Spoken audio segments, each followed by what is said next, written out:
दोस्तों आज की इस वीडियो में आपको बीए सेकेंड ईयर के थर्ड सेमेस्टर में आपका जो सब्जेक्ट है पॉलिटिकल साइंस यानी कि राजनीति विज्ञान, उसके अंदर एग्जाम में कौन कौन से क्वेश्चन आने वाले हैं, इस वीडियो के अंदर मैं आपको एग्जाम में आने वाले क्वेश्चन के बारे में बताऊंगा। सो आप इस वीडियो को ध्यान से देखिएगा ताकि आपको एग्जाम में आने वाले क्वेश्चन के बारे में अच्छे से पता चल सके। तो ये बिना किसी देरी के हम लोग शुरू करते हैं और पॉलिटिकल साइंस के अंदर एग्जाम में जो भी क्वेश्चन आने वाले हैं उन आने वाले क्वेश्चन के बारे में जानते हैं। तो यहाँ पे सबसे पहले हम लोग लघु उत्तरीय प्रश्नों के बारे में जानेंगे। तो लघु उत्तरीय प्रश्नों में पहले प्रश्न की बात की जाए तो यहाँ पे आपका पहला प्रश्न दिया हुआ है, लोकतंत्र के मूल आधार अथवा मूल सिद्धांत क्या है। पहला प्रश्न कह रहा है जो लोकतंत्र है, यहाँ पे आपको बताना है कि लोकतंत्र के मूल आधार अथवा मूल सिद्धांत क्या है। अब अगले क्वेश्चन की बात की जाए तो यहाँ पे आपका दूसरा क्वेश्चन दिया हुआ है, संघात्मक सरकार का अर्थ एवं परिभाषा लिखिए। दूसरा क्वेश्चन कह रहा है जो संघात्मक सरकार है, यहाँ पे आपको संघात्मक सरकार का अर्थ लिखना है अथवा संघात्मक सरकार का परिभाषा लिखना है। अब अगले क्वेश्चन की बात की जाए तो यहाँ पे आपका तीसरा क्वेश्चन दिया हुआ है, मिलीजुली सरकारों की प्रमुख विशेषताएं क्या है। तीसरा क्वेश्चन कह रहा है जो मिलीजुली सरकारें हैं, यहाँ पे आपको बताना है कि मिलीजुली सरकारों की प्रमुख विशेषता क्या है। अगले क्वेश्चन की बात की जाए तो यहाँ पे आपका चौथा क्वेश्चन दिया हुआ है, एक दलीय प्रणाली के दोष बताइए। चौथा क्वेश्चन कह रहा है जो एक दलीय प्रणाली है, यहाँ पे आपको एक दलीय प्रणाली के दोष बताना है। अगले क्वेश्चन की बात की जाए तो यहाँ पे आपका पांचवा क्वेश्चन दिया हुआ है, 73वां संविधान संशोधन का स्वरूप पर संक्षिप्त टिप्पणी लिखिए। पांचवा क्वेश्चन कह रहा है जो 74वां संविधान संशोधन है, यहाँ पे आपको 74वां संविधान संशोधन का स्वरूप बताना है और उसके ऊपर आपको संक्षिप्त में टिप्पणी लिखना है। अब अगले क्वेश्चन की बात की जाए तो यहाँ पे आपका छठा क्वेश्चन दिया हुआ है, दबाव समूह और हित समूह में अंतर बताइए। छठा क्वेश्चन कह रहा है जो दबाव समूह है और जो हित समूह है, यहाँ पे आपको दबाव समूह और हित समूह में अंतर बताना है। अब अगले क्वेश्चन की बात की जाए तो यहाँ पे आपका सातवां क्वेश्चन दिया हुआ है, भारतीय राजनीति में धर्म की भूमिका को संक्षेप में बतलाइए। सातवां क्वेश्चन कह रहा है जो भारतीय राजनीति है, यहाँ पे आपको भारतीय राजनीति में धर्म की भूमिका को बताना है। अब अगले क्वेश्चन की बात की जाए तो यहाँ पे आपका आठवां क्वेश्चन दिया हुआ है, जाति व्यवस्था की विशेषताएं बताइए। आठवां क्वेश्चन कह रहा है जो जाति व्यवस्था है, यहाँ पे आपको जाति व्यवस्था की विशेषता बताना है। अब अगले क्वेश्चन की बात की जाए तो यहाँ पे आपका नवा क्वेश्चन दिया हुआ है, वर्ग व्यवस्था की विशेषताएं बताइए। नवा क्वेश्चन कह रहा है जो वर्ग व्यवस्था है, यहाँ पे आपको वर्ग व्यवस्था की विशेषता बताना है। अब अगले क्वेश्चन की बात की जाए तो यहाँ पे आपका 10वां क्वेश्चन दिया हुआ है, भारत में क्षेत्रवाद से क्या आशय है। 10वां क्वेश्चन कह रहा है जो क्षेत्रवाद है, यहाँ पे आपको बताना है कि भारत में क्षेत्रवाद से क्या आशय है।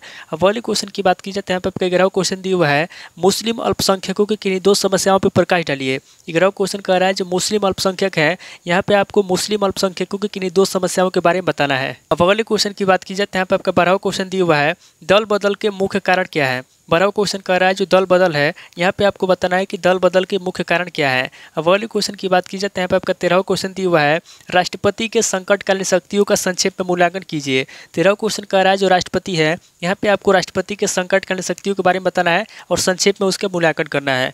अब अगले क्वेश्चन की बात की जाए तो यहाँ पे आपका 14वां क्वेश्चन दिया हुआ है, पंथ निरपेक्षता पर भारतीय दृष्टिकोण की विवेचना कीजिए। 14वां क्वेश्चन कह रहा है जो पंथ निरपेक्षता है, यहाँ पे आपको पंथ निरपेक्षता पर भारतीय दृष्टिकोण की विवेचना करना है। अब अगले क्वेश्चन की बात की जाए तो यहाँ पे आपका 15वां क्वेश्चन दिया हुआ है, दबाव गुट की विशेषता बताइए। 15वां क्वेश्चन कह रहा है जो दबाव गुट है, यहाँ पे आपको दबाव गुट की विशेषता बताना है। तो टोटल आपके 15 क्वेश्चन हो गए जो आपसे लघु उत्तरीय प्रश्न में पूछे जाएंगे। अब आगे हम लोग दीर्घ उत्तरीय प्रश्नों के बारे में जानेंगे। तो यहाँ पे दीर्घ उत्तरीय प्रश्नों में पहले प्रश्न की बात की जाए तो यहाँ पे आपका पहला प्रश्न दिया हुआ है, भारतीय राष्ट्रपति की आपातकालीन शक्तियों का उचित एक आवंटन कीजिए। पहला प्रश्न कह रहा है जो भारतीय राष्ट्रपति हैं, यहाँ पे आपको भारतीय राष्ट्रपति की आपातकालीन शक्तियों के बारे में बताना है। अब अगले क्वेश्चन की बात की जाए तो यहाँ पे आपका दूसरा क्वेश्चन दिया हुआ है, सांप्रदायिकता क्या है, सांप्रदायिकता को दूर करने का सुझाव दीजिए।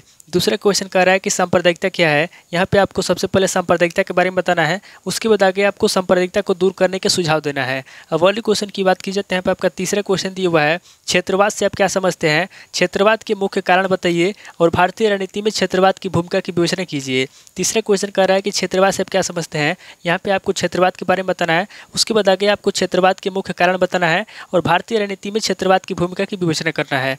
अब अगले क्वेश्चन की बात की जाए तो यहाँ पे आपका चौथा क्वेश्चन दिया हुआ है, वर्ग व्यवस्था से आप क्या समझते हैं, वर्ग की मुख्य विशेषताओं की विवेचना कीजिए। चौथा क्वेश्चन कर रहा है कि वर्ग व्यवस्था से आप क्या समझते हैं, यहाँ पे आपको सबसे पहले वर्ग व्यवस्था के बारे में बताना है, उसके बाद आगे आपको वर्ग की मुख्य विशेषताओं की विवेचना करना है।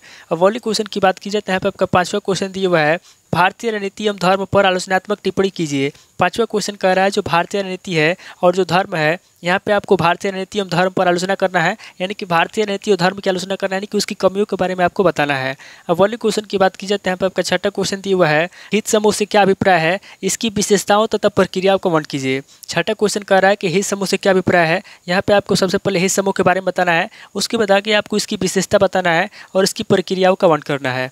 अब अगले क्वेश्चन की बात की जाए तो यहाँ पे आपका सातवां क्वेश्चन दिया हुआ है, राजनीतिक दल का अर्थ बताइए, इनकी विशेषताओं पर प्रकाश डालिए। 7वां क्वेश्चन कह रहा है कि राजनीतिक दल क्या होता है। यहाँ पे आपको सबसे पहले राजनीतिक दल का अर्थ बताना है, उसके बाद आगे आपको इनकी विशेषताओं पर प्रकाश डालना है। पहले क्वेश्चन की बात की जाए तो यहाँ पे आपका 8वां क्वेश्चन दिया हुआ है, अनुच्छेद 356 के अंतर्गत की गई घोषणा के संवैधानिक परिणाम बताइए। 8वां क्वेश्चन कह रहा है जो अनुच्छेद 356 है, यहाँ पे आपको अनुच्छेद 356 के अंतर्गत की गई घोषणा के संवैधानिक परिणाम बताना है।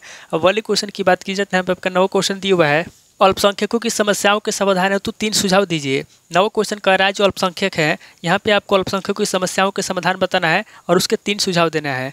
अब वाले क्वेश्चन की बात की जाए तो यहाँ पे आपका 10वां क्वेश्चन दिया हुआ है, भाषा की समस्या के समाधान हेतु आप क्या सुझाव देंगे। 10वां क्वेश्चन कह रहा है जो भाषा की समस्या है, यहाँ पे आपको बताना है कि भाषा की समस्या के समाधान हेतु आप क्या सुझाव देंगे।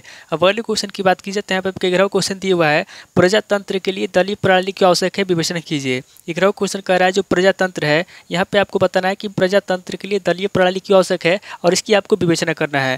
तो टोटल आपके 11 क्वेश्चन होंगे जो आपसे दीर्घ उत्तरीय प्रश्न में पूछे जाएंगे। तो इस वीडियो के अंदर मैंने आपको लघु उत्तरीय प्रश्न और दीर्घ उत्तरीय प्रश्न दोनों तरह के प्रश्नों के बारे में बता दिया जो आपसे एग्जाम में पूछे जा सकते हैं। सो आप इस वीडियो को ध्यान से देख लीजिए, उसके अंदर मैंने आपको जो भी क्वेश्चन बताया उसको नोट कर लीजिए। तो दोस्तों आज इस वीडियो को मैं पे स्किप करता हूँ, मिलता है आपसे नेक्स्ट वीडियो में। अगर आपको वीडियो अच्छा लगा तो वीडियो को लाइक कीजिए, शेयर कीजिए और कमेंट करके बताइए कि आपको नेक्स्ट क्वेश्चन पेपर किस सब्जेक्ट के ऊपर चाहिए। थैंक यू दोस्तों।